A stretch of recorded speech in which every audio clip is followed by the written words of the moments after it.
Mr. Barr, you had the opportunity last night to call the game for Amanda Elsie and LeFlore County. Talk about that game for us. It was an awesome game last night. LeFlore came out and took control of the game early last night, and with two quick touchdowns in the first half. And right before the halftime, Elsie got on the board, and the second half was a back and forth game. Elsie had a lot of opportunity to score in the red zone, but they threw a couple of big interceptions.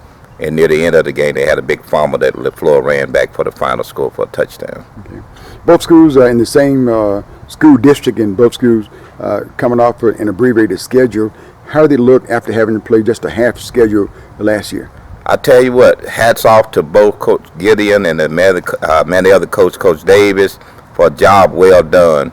The thing that impressed to me was the number of players that each team had. Having not had complete football for basically 2 years, and to have that many players come out playing football, I think it speaks volume for the coaching staff and the parents and all of the student athletes that came out to participate. I know you are an alumni of Amanda Elsie, and you feel good about the school. We all excited and anticipated a football season coming up. But it was kind of special to you last night to see the way I heard on the broadcast, the organization for Amanda Elsie. I tell you what, Ms. Hall, that was one of the most beautiful things I've seen in a while. Matter of fact, I don't think I've ever seen Elsie as organized and as well coordinated as they was last night.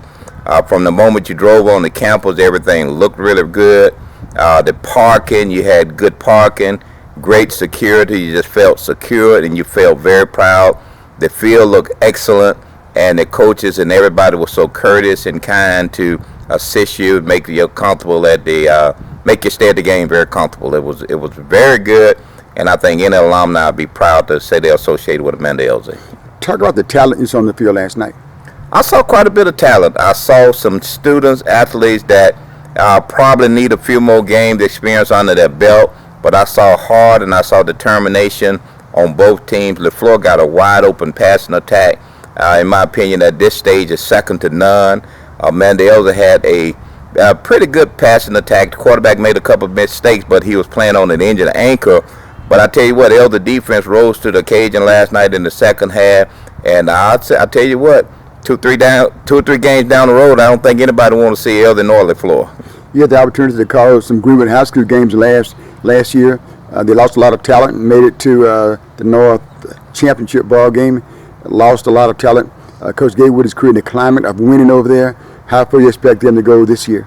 I tell you what, I expect Coach Gatewood and that staff to go a long ways. They do have a lot of talent. They're young as well, and they played a powerhouse team last night.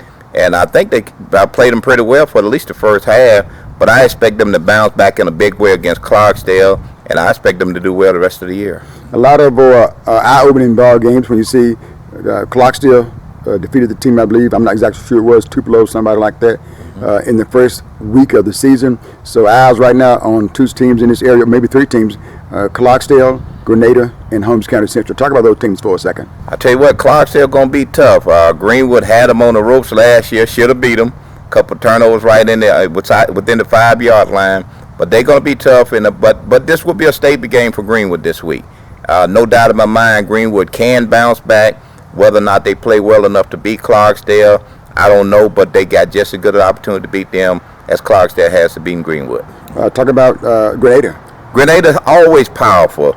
My experience from watching them last year, but they ran the ball straight up the middle when Greenwood played them last year.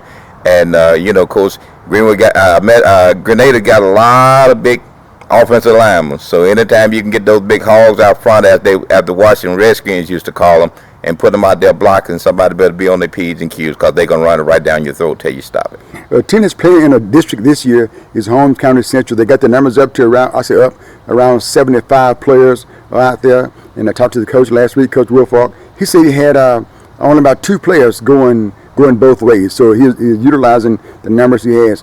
And you called that game last year too when they played Greenwood.